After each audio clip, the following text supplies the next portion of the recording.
Aujourd'hui, nous allons parler des beaux-parents narcissiques. Pourquoi les parents narcissiques posent-ils un défi? On sait que les beaux-parents narcissiques constituent une relation qui est déjà compliquée. Ce sont des personnes qui entrent dans votre vie par le biais du mariage. Et les relations avec les beaux-parents peuvent être très, très différentes selon les situations. Dans certains cas, vos beaux-parents sont insignifiants, c'est-à-dire qu'ils ne s'incrustent pas dans votre vie. Cela peut être parce que votre conjoint a peut-être depuis longtemps établi des limites ou s'est éloigné de sa famille d'origine. Donc, les beaux-parents ne posent vraiment pas de problème. Ou encore, ça peut être parce que vos beaux-parents habitent très loin, donc le contact est limité. Par exemple, si vous habitez en France et qu'ils habitent aux États-Unis, eh ben, vous ne voyez pas tellement de ça. Enfin, vous ne vous voyez pas tellement beaucoup. Donc, leur emprise maléfique, ça n'a pas trop d'effet sur vous. Il y a aussi le fait qu'il y a des fois où votre époux ou épouse a établi des limites, hein, c'est-à-dire qu'il a dit j'admets ça, je tolère ça, je ne veux pas de ci, je ne veux pas de ça. Ou encore, c'est possible hein, que les beaux-parents soient des gens réservés ou tout simplement des gens qui savent rester à leur place. Ils ont la sagesse de savoir où est leur place et d'y rester. Malheureusement, tout le monde n'a pas ce bonheur-là. Il y a beaucoup de cas où les beaux-parents s'intègrent dans votre vie comme de l'encre dans un stylo plume. Ils peuvent habiter près de chez vous, voire même à côté de chez vous, la porte d'à côté, ou pire encore, vivre avec vous. Dans le cas des beaux-parents narcissiques, votre conjoint peut ne pas comprendre le narcissisme de ses parents et l'impact négatif que ça a sur vous. Le fait qu'ils peuvent causer beaucoup de tort à vous, à votre mariage et à votre petite famille. Les beaux-parents soulèvent également beaucoup de questions culturelles. Dans certaines cultures, eh bien, ils sont une partie intégrée du système de la famille et ils sont extrêmement importants. Par exemple, en Asie du Sud-Est, disons en Inde par exemple, les beaux-parents ont énormément de pouvoir et ont un impact considérable. Donc, si une personne a des beaux-parents narcissiques dans la culture d'Asie du Sud-Est, par exemple, cela peut vraiment causer beaucoup de difficultés et de défis pour une personne qui s'est mariée dans ce système. J'avais vu un documentaire au sujet d'une jeune femme en Inde. Elle vient de se marier et devinez où est-ce qu'elle va habiter? Dans la maison de ses beaux-parents. Donc, dans la maison, il y a la jeune femme, il y a son beau-père, sa belle-mère, il y a son mari et puis les frères et sœurs. Est-ce que vous pouvez vous imaginer habiter dans une telle atmosphère?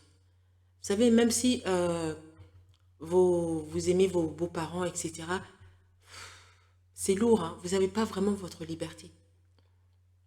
Il y a quelques cas exceptionnels où vous pouvez vivre dans ce genre de conditions et être épanoui, mais c'est relativement rare, hein, il faut se dire la vérité. Donc, elle habitait chez sa belle-mère et sa belle-mère lui en faisait voir de toutes les couleurs. Au point que la fille, elle a craqué. Elle a fui. Après quelques années, elle a fui, elle ne pouvait plus. La belle-mère était d'une méchanceté. Je ne sais pas ce qui se passait, mais toute la haine qu'elle avait, je pense qu'il faut regarder ma vidéo sur la projection. J'ai une vidéo sur la projection en psychologie. Toute la haine qu'elle avait dans le monde, elle le projetait sur cette fille. Et il n'y a rien que cette fille faisait qui était assez bien. La cuisine n'était pas assez bien. La manière dont elle tenait la maison, c'était pas assez bien. La manière dont elle faisait ça, c'était pas assez bien. Et ainsi de suite, et ainsi de suite, et ainsi de suite. C'était l'horreur sur terre. Psychologiquement, la fille, elle a craqué, elle a fui. Vraiment. Et parce qu'elle demande l'aide à son mari. Et son mari, c'est, je sais pas, mais on dirait qu'elle a épousé un imbécile. Parce que son mari, lui, il prenait toujours parti pour sa mère. Vous savez, ce sont ces gens qui mettent leurs parents sur un piédestal, en particulier la mère. Mes vidéos Psychobrio, si vous avez remarqué, ça se dresse contre ce genre de mentalité. Ce n'est pas question de dire que oh, la mère est mauvaise et tout, c'est pas vrai. Il y a des tas de mères qui sont super. Mais c'est pour éviter ce genre de situation où la personne est aveuglée par le fait que cette femme est sa mère, point à la ligne. Le bien qu'elle fait, le mal qu'elle fait, pour elle, pour lui, ça ne fait rien. Dans le cas de l'homme que cette femme a épousé. Et ça crée des catastrophes dans les familles. Heureusement, dans le cas de cette jeune femme, elle n'avait pas d'enfant. Donc, elle a pu fuir et enfin, je ne me rappelle plus ce qui s'est passé, mais elle a craqué. Maintenant, imaginez les gens qui ont des enfants. Combien ça devient compliqué. C'est pour ça qu'il ne faut pas vous marier avec n'importe qui. Hein. Faut pas. Marier ou même vivre en communauté. Ou... En fait, il ne faut pas vous allier avec n'importe qui, amoureusement. Il faut vraiment regarder quel genre de personne c'est. Parce que ce sont des gens qui peuvent vous faire souffrir. Souvent, dans le cas de cet homme qui a épousé cette jeune femme, lui, ce qu'il voulait, c'était plaire à ses parents. Ses parents disent, tu dois te marier, donc marie-toi. Tu dois avoir un enfant, donc il essayait d'avoir un enfant. Mais je pense que la jeune femme était assez intelligente pour éviter ce genre de situation. Peut-être qu'elle prenait la pilule en secret ou je sais pas quoi. Là. Mais heureusement pour elle, elle n'est pas tombée enceinte. Parce que si elle avait été enceinte, ça aurait été super, super compliqué. Donc, il y a des cultures où la mère est mise sur un piédestal, mais c'est incroyable. Et si la mère a un mauvais cœur, si c'est une méchante, eh bien, elle va en profiter pleinement. Maintenant, en ce qui concerne la situation avec les beaux-parents narcissiques, on peut se demander si la personne avec qui vous êtes marié ou vous êtes en relation est consciente que ses parents posent un problème. Donc, dans le cas de- du documentaire que j'avais regardé, enfin, on va leur donner des noms. La jeune femme, on va l'appeler Rita, et le garçon, on va l'appeler...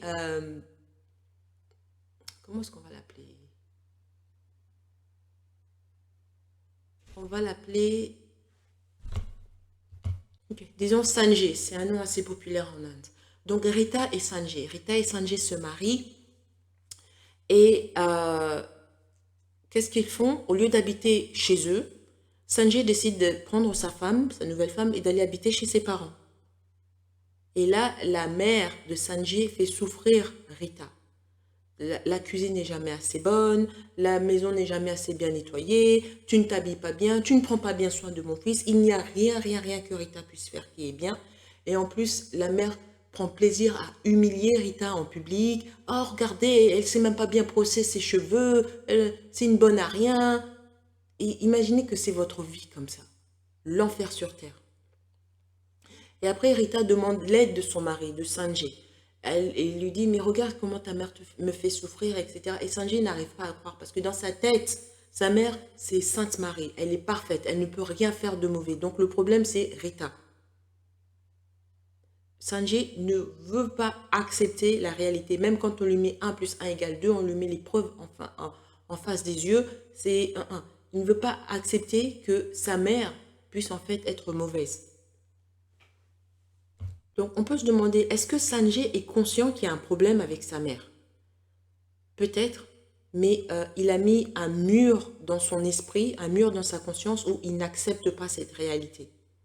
Donc, qu'est-ce qui se passe? Quelle est la réalité de Rita?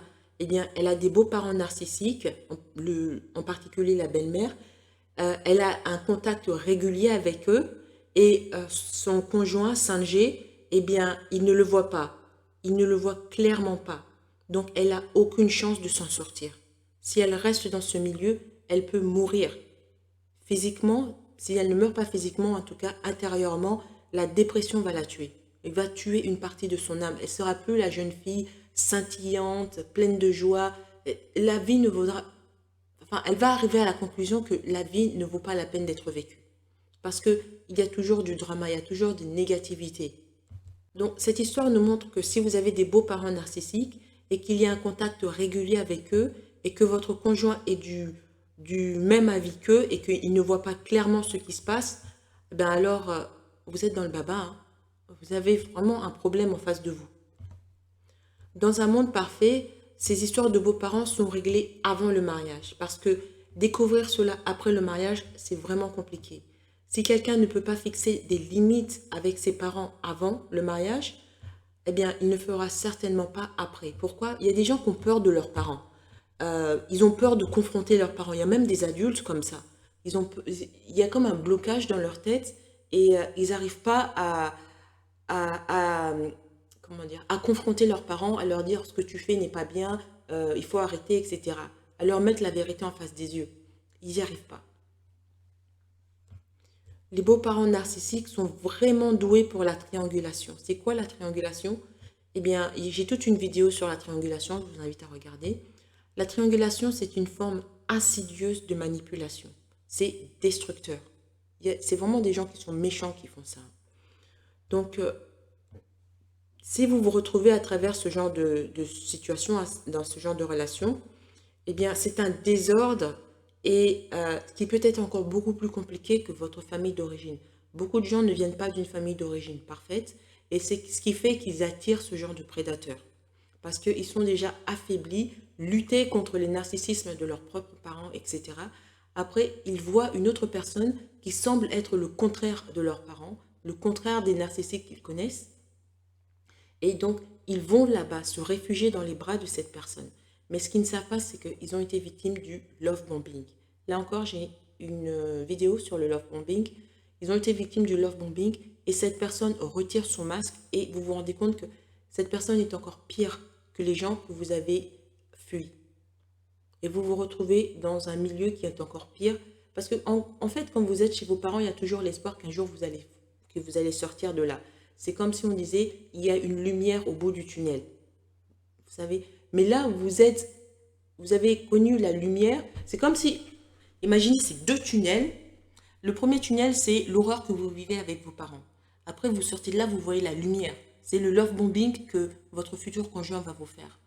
Et une fois que vous êtes tombé dans le piège de son love bombing, eh ben vous vous retrouvez dans un autre tunnel. C'est comme s'il y avait un tunnel, vous sortez de là, pendant quelques mètres, vous êtes dans de la lumière, et puis sans le savoir, vous rentrez dans un autre tunnel. Mais cette fois-ci, le deuxième tunnel, c'est comme si c'était un tunnel il n'y a pas de fin. En moi, quand vous êtes avec vos parents, vous vous dites, il y aura une fin, parce que vous allez grandir et vous allez partir. Donc, c'est dans ce genre de cas qu'une fille comme Rita se retrouve. Elle est avec Sanjay et il semble qu'il n'y a pas de fin.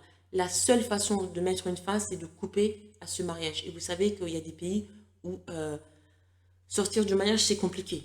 Parce que qu'est-ce qu'elle va faire? Elle va retourner chez ses parents vont la renvoyer chez leur époux, ils vont dire « Oh, tu nuis des énormes, tu quittes ton époux comme ça. » Vous savez, et c'est vraiment compliqué. C'est pour ça que beaucoup de femmes en Inde décident de faire des études. Et comme ça, quand elles font des études, et ben, au moins financièrement, elles sont stables. Elles n'ont pas besoin de s'accrocher à un homme qui potentiellement peut leur faire du mal. Et là, si vraiment elles veulent se marier, elles peuvent, elles, choisir l'homme qu'elles veulent. Elles peuvent apprendre à le connaître pendant assez longtemps pour savoir quel genre de caractère il a et quel genre de famille il vient. Elles peuvent comme ça avoir une vie qui est beaucoup plus supportable que la vie que leur mère avait, leur tante avait, les autres femmes des autres générations avaient. Souvent, les beaux-parents narcissiques mettent votre conjoint, leur fils ou leur fille dans certains cas, dans une situation délicate où il aura l'impression qu'il doit choisir. Et vous pouvez littéralement avoir l'impression que vous êtes en compétition avec vos beaux-parents. Pourquoi? Pour gagner l'amour de votre conjoint. Cela peut vraiment devenir très inconfortable et carrément empoisonner votre mariage. Donc, les beaux-parents narcissiques sont évidemment des parents de quelqu'un. Donc, imaginez que vous avez épousé leur enfant en or, leur enfant favori. Alors là, la situation devient encore plus compliquée. Si ces gens avaient un enfant qu'ils adoraient plus que tout, et que maintenant c'est vous qui avez épousé cet enfant, une fois encore, je vous le dis, vous êtes dans le baba. Vous serez toujours en compétition avec vos beaux-parents pour l'attention de votre conjoint. Et souvent, le conjoint, dans ces cas-là, il est bête. Il a tellement été chouchouté par ses parents qu'il ne va jamais se dresser contre ses parents. Parce qu'il veut ce privilège qu'il avait, il veut le garder. Et vous, tout à coup, sans le savoir, vous devenez l'ennemi. Non seulement l'ennemi de vos parents, enfin de vos beaux-parents, mais aussi d'une certaine manière l'ennemi de votre propre époux. Une situation super compliquée. C'est pour ça que je vous l'ai dit, avant de vous lier à quelqu'un, surtout romantiquement, il ne faut pas vous précipiter. C'est pas parce que quelqu'un vous dit « Oh, t'as des beaux yeux, t'es belle, je t'aime et machin », que ça veut dire que c'est une bonne personne. Il faut vraiment faire votre enquête sur cette personne, sur le genre de famille dans lequel il vient. Il faut vraiment aussi mesurer le côté psychologique, non seulement de cette personne, mais aussi de sa famille. C'est pour ça que je vous dis, abonnez-vous à Psychobrio, comme ça vous allez en apprendre beaucoup. Pour en revenir à ces histoires d'enfants favoris, l'une des raisons pour lesquelles votre conjoint va se dresser contre vous et défendre votre parent, comme je l'ai dit, c'est parce qu'il veut garder son privilège. Il veut rester un enfant gâté à jamais. particulièrement lorsqu'il est avec ses parents. Il ne- L'impact que la détresse que ses parents va déferler sur vous, lui, ça n'a pas d'importance. Ce qui compte, c'est lui. Rappelez-vous, j'avais dit dans une de mes vidéos, en fin de compte, ce qui compte chez les humains, si vous regardez bien, c'est ce qu'on appelle l'autopréservation. Beaucoup d'humains sont comme ça, hein. Ils sont assez égoïstes. Ce qui compte, c'est leur autopréservation. Dans le cas de Rita et de Sanjay, Sanjay fait son calcul. Où est-ce que j'ai le plus à gagner? J'ai le plus à gagner si je reste du côté de mes parents. Un, je vais avoir leur amour que j'ai toujours eu. Je vais avoir des tas de privilèges. Ils vont me donner de l'argent, ils vont me donner ci, ils vont me donner ça. Alors que ma femme, qu'est-ce qu'elle va me donner? Tout ce qu'elle va me donner, c'est son corps. Mais le corps, ben, si je peux l'avoir, enfin, il peut avoir du sexe d'autres manières, hein. Donc, il va se dire, cette femme, elle a rien. Donc, il choisit ses parents. C'est de l'égoïsme. Ne vous attachez pas à des hommes comme ça. Fuyez les gens comme ça. Même si au début, ils ont l'air parfaits, ils ne le sont pas. Voilà, ça c'était la première partie de cette série sur les beaux-parents. Dans la seconde partie, nous parlerons d'autres schémas qui peuvent engluer votre conjoint et vous-même avec ces histoires de beaux-parents. Je vous invite à vous abonner pour mieux comprendre la psychologie qui résulte de beaux-parents narcissiques. Donc, abonnez-vous à ma chaîne Psychobrio et aussi n'hésitez pas à vous abonner à mes deux autres chaînes, Stratégie féminine et Apprendre à aimer. Merci beaucoup et à bientôt.